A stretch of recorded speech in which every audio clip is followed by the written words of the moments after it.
حصہ نہ لینے سے صرف قوم و ملت کو ہی نہیں بلکہ عام انسانوں کو کسی بھی طرح مشکلات کا سامنا کرنا پڑتا ہے۔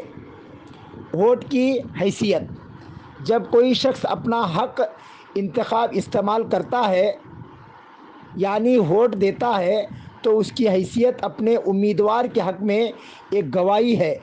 دوسرا یہ کہ وہ اپنے امیدوار کے حق میں سفارش کرتا ہے، اور تیسری حیثیت یہ ہے کہ وہ اپنے امیدوار کو وکیل بناتا ہے۔ ووٹ کی پہلی حیثیت گواہی، وٹنس: ووٹ دینے والا ووٹر اس بات کی گواہی دیتا ہے کہ جس کے حق میں نے گواہی دی ہے یعنی جس کو ووٹ دیا ہے وہ اس کی صلاحیت رکھتا ہے کہ وہ اپنی ذمہ داری کو اچھی طرح سے انجام دے گا۔ اگر گواہی جس کے حق میں دی جا رہی ہے وہ اس کی صلاحیت نہیں رکھتا اور پھر بھی اس نے اس کے حق میں گواہی دی تو یہ گواہی جھوٹی ہوگی۔ اس کی سخت ترین وعید حدیثوں میں آئی ہے۔ عن انس رضی اللہ تعالی عنہ قال قال سئل النبی صلی اللہ علیہ وسلم عن الکبائر قال الشرک باللہ وعقوق الوالدین وقتل النفس وشہادۃ الزور۔ حضرت انس رضی اللہ عنہ سے روایت ہے کہ رسول اللہ صلی اللہ علیہ وسلم سے کبیرہ گناہوں کے بارے میں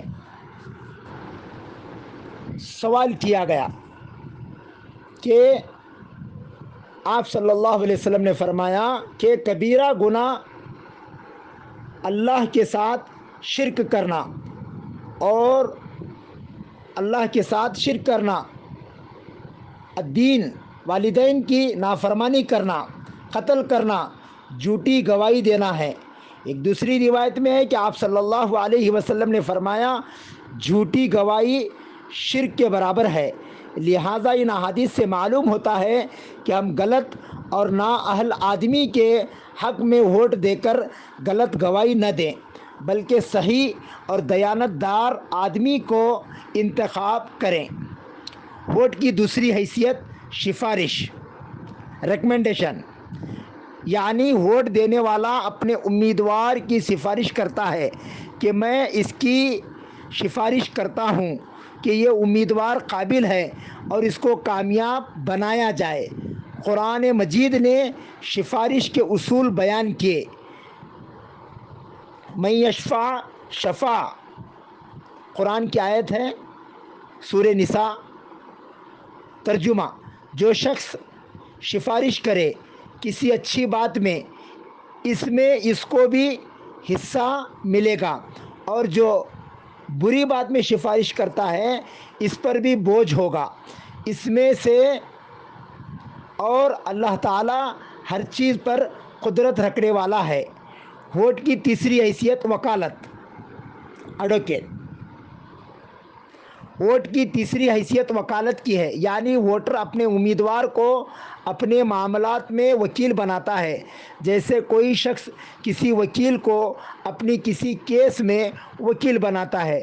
جب اپنی کسی ذاتی معاملے میں وکیل بناتا ہے تو جس طرح ایک اچھے قابل دیانتدار وکیل کو تلاش کر کے اپنے مخصوص معاملے کو طے کرتا ہے، اسی طرح بلکہ اس سے بھی زیادہ فکر انتخابات کے موقع پر کرنی ہوگی، کیونکہ یہ معاملہ تو ہماری قوم و ملت اور عام انسانیت کا ہے۔ کیونکہ عام وکالت کی وجہ سے نفع و نقصان صرف اسی شخص کی حد تک محدود رہتا ہے، لیکن انتخابات میں ووٹر کی وکالت کا نفع نقصان پوری قوم و انسانیت کو پہنچتا ہے۔ اگر کسی نااہل کو وکیل بنایا گیا تو اس کی وجہ سے پوری قوم کے حقوق کو پامال کرنے کا گناہ بھی اسی کے حصے میں آئے گا۔ لہٰذا انتخابات میں مسلمانوں کو زیادہ ذمہ داری کے ساتھ ووٹ دینا ہوگا۔ ووٹ کسے دے؟ ان تفصیلات سے معلوم ہوتا ہے کہ ووٹ گواہی، سفارش اور وکالت دینا ایک اہم ذمہ داری ہے، اور عین حق ہی نہیں بلکہ اپنی دینی و شرعی ذمہ داری ہے۔ تو ہم اپنا ووٹ کیسے دیں اور کسے دیں اور کیسے دیں؟ عموماً ایک بات جو ذہنوں میں آتی ہے وہ یہ ہے کہ جب کوئی بھی امیدوار شرائط کی اہلیت نہیں رکھتا تو ووٹ کیوں دیا جائے، اپنا وقت کیوں ضائع کیا جائے وغیرہ۔ الحمدللہ شریعت مطہرہ نے ایسے مواقع پر بھی ہماری بہترین رہنمائی اور رہبری فرمائی۔ چنانچہ حدیث شریف میں آتا ہے کہ جب دو چیزیں سامنے ہوں اور دونوں نقصان دہ ہوں، ان کے علاوہ تیسری راہ نہ ہو تو دونوں میں کم نقصان والی چیز کو مجبوری کے درجے میں اختیار کیا جائے۔ لہٰذا اب دیکھا جائے گا کہ ان امیدواروں میں کون انسانیت کے حق میں زیادہ اچھا اور زیادہ اہلیت و ہمدردی رکھتا ہے، جس سے عام انسانوں کو نفع نہ صحیح نقصان کم سے کم پہنچتا ہو، اس کے حق میں ووٹ دیا جائے گا۔ ووٹ کا استعمال نہ کرنا کیسا ہے؟ بعض حضرات یہ سمجھتے ہیں کہ اجی میرے ایک ووٹ سے کیا ہوگا، اور اگر میں نے نہ دیا تو کیا بگڑ جائے گا۔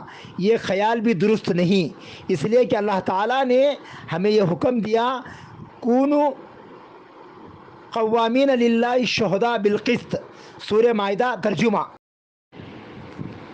اللہ کے لیے گواہی و انصاف کے ساتھ۔ دوسری جگہ ارشاد باری تعالیٰ ہے، وَلَا تَكْتُمُوا الشَّهَادَةُ وَمَن يَكْتُمْهُمَا إِلَىٰ قرآن ترجمہ۔ شہادت گواہی کو نہ چھپاؤ، اور جو شخص اس کو چھپاتا ہے اس کا دل گنہگار ہے۔ اس تفصیل سے معلوم ہوتا ہے کہ ووٹ ڈالنا ایک دینی فریضہ ہے، اور اس سے لاپرواہی کرنے کا نتیجہ یہ ہوگا کہ اچھے لوگوں کے مقابلے میں غلط اور شر پسند جو قوم اور ملت کے حق میں ظلم و تشدد اپنا مقصد بنا لیتے ہیں، ایسے مجرمانہ سازش کے مرتکب لوگ چن کر میدان سیاست میں آ کر نظام حکومت کو بگاڑ کر رکھ دیں گے۔ لہٰذا اس اہم ذمہ داری میں مسلمان دوسروں کے مقابلے میں زیادہ ذمہ دار اور حصے دار ہیں۔ ووٹ بیچنا کیسا ہے؟ شریعت میں گواہی بیچنا حرام ہے۔ ہمارے معاشرے میں روپے لے کر ووٹ بیچا جاتا ہے، یہ انتہائی غلط اور غیر اسلامی عمل ہے۔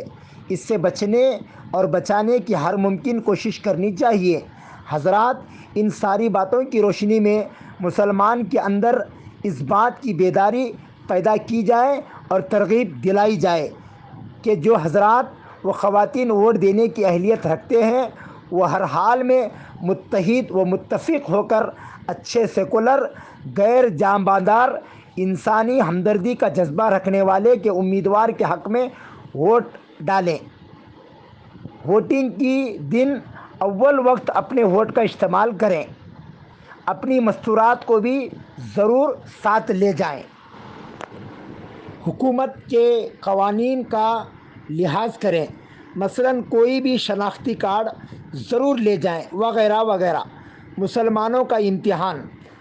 حضرات، ملک کے اکابر علماء کرام و سیاسی مبصرین کا کہنا ہے کہ امسال صوبہ اتر پردیش کے انتخابات انتہائی اہمیت رکھتے ہیں، اس لیے کہ آنے والے پارلیمانی انتخاب پر صوبہ اتر پردیش کے نتائج کا زبردست اثر ہوگا۔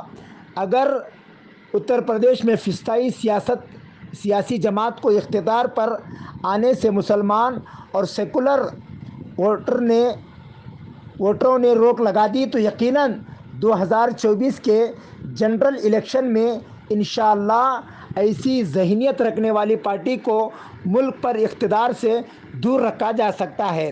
اس کے برخلاف اگر 2024 کے صوبائی انتخابات میں فسطائی جماعت خدا نخواستہ کامیاب ہو جاتی ہے تو پھر 2024 میں ان کے لیے اقتدار پر دوبارہ قبضہ آسان ہو جائے گا۔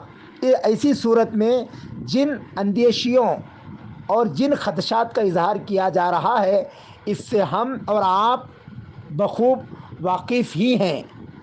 مسلم نمائندگی۔ ایک اہم بات یہ بھی ہے کہ ایک طرف سے مسلم دشمن، ملک دشمن، آئین دشمن، طاقتور کو اقتدار پر آنے سے روکنا بھی ہے، تو دوسری طرف ہمیں اپنی سیاسی نمائندگی کو بڑھانا بھی چاہیے۔ صوبہ اتر پردیش کی موجودہ صورتحال میں انتخابات حقیقت میں مسلمانوں کے لیے امتحان ہیں، یعنی پورے ملک کے لوگ نگاہ لگائے ہوئے کہ آنے والے صوبہ اتر پردیش کے انتخابات میں مسلمان اتر پردیش کس ہوش مندی اور دانش مندی اور سیاسی اور بصیرت کے ساتھ اپنے ووٹ کا استعمال کرتے ہیں، کس طرح اپنے ووٹ کو متحد پائیں گے، 100% ووٹنگ کس طرح کرا سکیں گے، نئی چھوٹی چھوٹی پارٹیاں جو عموماً مسلمانوں کو تقسیم کر دیتی ہیں، ان سے کس طرح نمٹ پائیں گے۔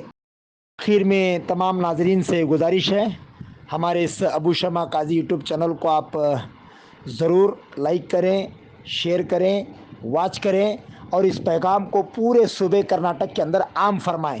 اور کل ہمارے پاس ایک جمعہ ہے اور آئندہ ایک جمعہ آنے والا ہے، ان 2 جمعہ کے اندر میں تمام جتنے جمعہ کے جو خطیب، امام، علماء، ذمہ داران، تنظیم کے اراکین اور انجمن کے جو ذمہ دار احباب ہیں، ان تمام سے میری گزارش ہے، ضرور اس پیغام کو آپ عام کریں اور ضرور اس پیغام کو دوسروں تک پہنچانے کی فکر کریں۔ السلام علیکم ورحمۃ اللہ وبرکاتہ۔